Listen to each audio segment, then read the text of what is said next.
So you think that, I mean, obviously you've studied the evolution of our species extensively, and you seem to think, you believe that if you go really way back millions of years ago to our early ancestors and where we are now, you can project out what we're going to look like in 1,000,000 years and a couple 100,000 years.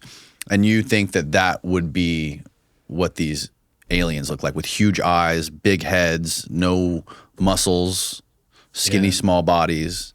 And what makes you think that we would look like that? And what would be the environmental conditions that would make us evolve that way? Right. Well, yeah, there's a couple things to unpack there. And I don't want to get too technical. Or maybe I can, and people can just fast forward to this part. I don't know. But it's good to have it out there, I guess, if people want the information. But so in looking at the specifics of our evolution, okay, a lot of people would write to me and be like, yeah, this makes sense. You know, we'll blow up this planet, we'll have to live in space or go underground, so that's why our eyes would get bigger because we have to, see in the dark or whatever. Maybe, I don't know. But that's speculation. And I try to avoid speculating in these books and instead focus on long-term trends that are understandable in the context of the length of those trends and what happens. And we might be able to extrapolate those a little bit, and I do that, but extrapolation isn't necessarily the same thing as speculation because we have data that can back up that trend and then see how that would move forward in the future. So a couple of important ones are obviously brain size. Going back to the time of Australopithecus africanus, right between when we stood upright and where we are now. Their brains were bigger, right?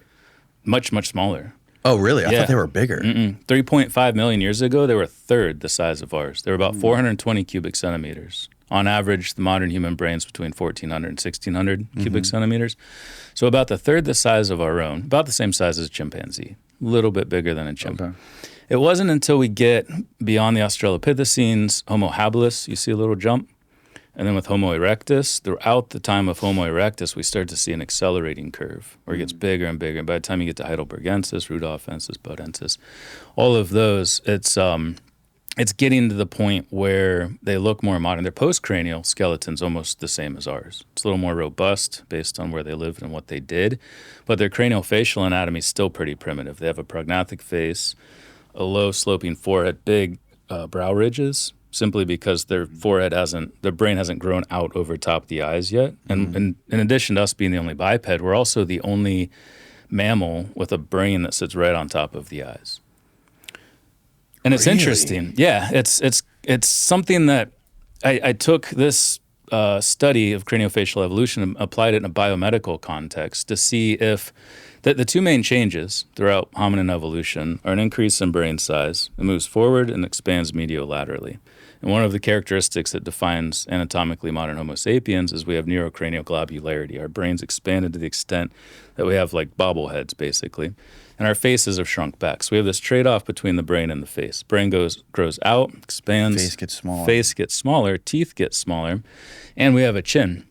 As that happens, we have what's called a mental eminence, where our teeth and our masticatory muscles retract and recess so much that we have a little chin that sticks out. Right. And this has a lot to do, from what I understand, this has a lot to do with the way we ate in our diets back then, like chewing meat all the time. Yeah, and tool use too. And we started to be able to cut our meat. We could cook our meat, which was a big one. Going back 1.8 million years ago, we started using fire. And we can also process our food. We can cut into smaller strips. We can cook it. We can pound up fibrous plant materials. There was an offshoot here. If you pull out on that, where are they? Oh, I guess they didn't include them on there. Oh, no, they're there. Boisei, Garhi, and Robustus, those ones in the middle there.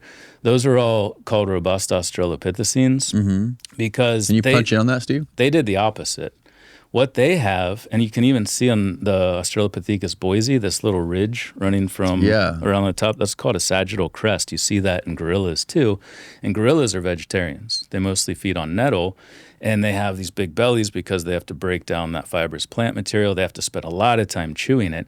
And these guys went that route. They went the vegetarian route like gorillas.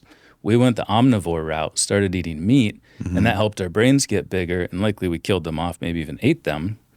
The meat made our brains get bigger? Yeah, it's called How the so? expensive tissue hypothesis, where because of the way we can break down the meat, the proteins in meat, and turn it into the sugars that we need for our brain, we see not just a decrease in our gastrointestinal system around this time, but also that's when our brains started to get bigger. So Leslie Aiello in South Africa proposed that, I think back in the 90s, called it the expensive tissue hypothesis. But you can see it here, like they were a dead end. They have no living descendants. Who? Which ones? The robust Bosei? Australopithecine, Boisei, robustus, and Garhi up just to the top right of that. I'm getting off track a little bit. I No, told you this is there's a lot of interesting. moving parts I love here. this stuff. So what was the explanation for that thing across the top of their head, that gray part? Chewing. Yeah. So they have these big, massive faces, and you can see it just looking between Robustus there and Africanus to the right. Mm-hmm. Robustus was a dead end. They went veggie. Their faces got huge, but their brain couldn't get any bigger because it was all face. We went the opposite direction. Africanus, Afarensis, all of the Homo that came after that, we were able to shrink our faces back, especially with Homo erectus. That's why we see this accelerating trend, what we call biocultural evolution, because we started using tools, we started using fire, that allowed our face to get out of the way of our brain.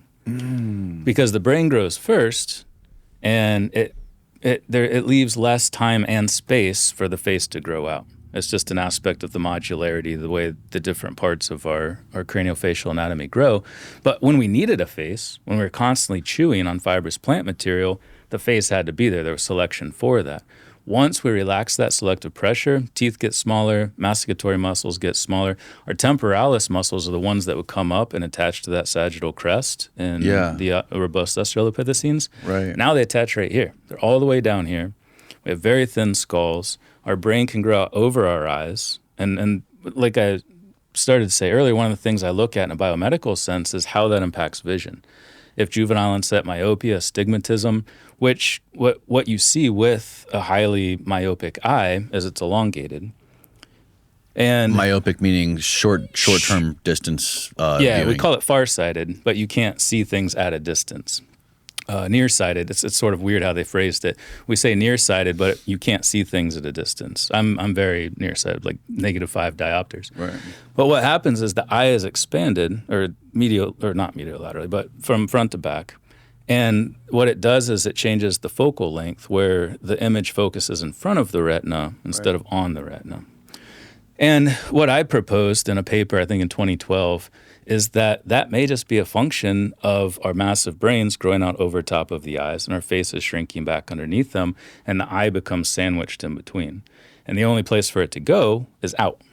It can't go up because the brain's there. It can't go down because the face is there. So it's being squeezed almost like a tennis ball. If you squeeze it from top to bottom, it has the same shape as a myopic eye.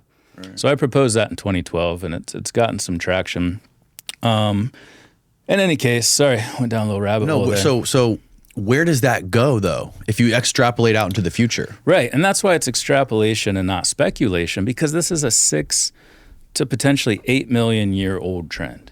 This has been happening regardless of where we lived on this planet, what our political system, group size, economic system was like. This has just happened. Right. So if you project that into the future, and it is an acceleration, and this doesn't even take into account how they might be manipulating us in some way. We could get into the hybrid program if you want to. This is just strictly what's been happening over the course of the entirety of hominin evolution. To add another little side angle here, I also, and there's some images in that second book where I show, based on some geometric morphometric analyses I did, how the shape of our skulls is likely to change with another dominant trend called craniofacial feminization, which is where basically our skull shape is turning more female. And what happens there, this is largely as a result of self-domestication. We've been domesticating ourselves for about the last 30,000 years. Can you explain that? What does that mean, domesticating ourselves? Well, in the same way that we see morphological changes in cows and sheep, and foxes was one of the first studies that was done. It's called cranial facial feminization. Cranial facial. So in the same way that when we domesticate foxes, very quickly they go from having pointy ears to saggy ears, and from a tail that comes up to a tail that comes down, has a little curve. They start barking. They do all of these things that we see in domesticated dogs. Similar things happen to us. There's this suite of characteristics that Right. change in us simply because we've been domesticating ourselves. With agriculture, about 12,000 years ago, that ramped up tremendously. We started to be more domesticated. And a lot of the reason for it is because we're selecting for what are called pro-social behaviors. When we were hunter-gatherers, if somebody pissed us off, we would just leave and go somewhere else. We'd take our clan and we'd move to a different area. As space fills up, it gets harder to do that. One of the main reasons space fills up is because of agriculture.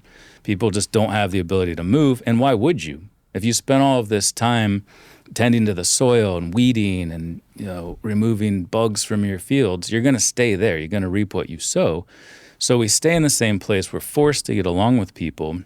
And what that does is it creates for more pro-social behaviors. We get along, and that exacerbates these trends toward craniofacial feminization. So what I did, and again, sorry if this is getting too technical, but I did a geometric morphometric analysis which factors out size. So we can just look at the shape of a male and female skull. And so I projected what the extreme female shape would be. So if this trend continued, if this craniofacial feminization trend continued, what would all of our skulls look like? Right. And what was really interesting about it is it looked just like one of these gray aliens. You had a forehead that was higher, you had a more forward brain, and you had even more mediolateral expansion of the parietal lobes in the back. And if you look at these classic images, or even like Skinny Bob or any of these videos where they depict these things, they have that big round area back here. And the parietal lobes are actually what has been expanding the most throughout the last 200, 300,000 years. So it doesn't say this is what is going to happen, but it shows if this trend continues, we would have more of these characteristics consistent with that of these gray aliens. Another interesting thing too, and I show this in a video at lectures sometimes, because I did a video of how we go from extreme male to extreme female, is that the orbits go up and around. And that's what people so often describe in these cases of close contact, that the eyes are bigger, and that would likely be another rabbit hole, that's very technical, that I'll give you maybe a brief example I want to go of. down. Let's go down that one. But the eyes are described as being larger and wrap around. Okay. That they come up and around. And you can see that in this animation from this geometric morphometric analysis going from extreme male to extreme female. Is this something we can find online? No. I have it. I could send it to you if you want to edit it in later. But just type in, let's pull up the picture of Whitley's alien on the Communion. That's a great example of the wraparound eyes, I think. Yeah, and it's classic. Every single person describes it. And they're these haunting eyes. Like you see, the windows are the eyes to the soul, and it's like they're mesmerized by the soul of these highly intelligent, highly conscious, empathetic creatures. And it just sucks people in. Some people can't even look at them because it's too intense. Have you ever gotten your eyes dilated at the eye doctor? Yeah. Sometimes I don't even need them to. I just want them to do it. I'll go home and just like stare at my children, and they can't look at me.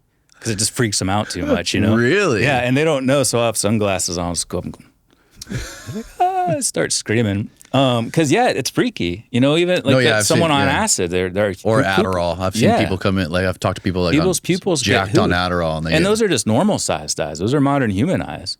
We're talking about, these gray aliens with these massive pupils already, even bigger. People really struggle to look in those. It's crazy. So... Okay, you explained earlier though, like how the brain would grow like forward and take up all this space and like crush the eyes. But then how do you explain the eyes getting huge and wrapping around like that? Yeah, no, it's a great question.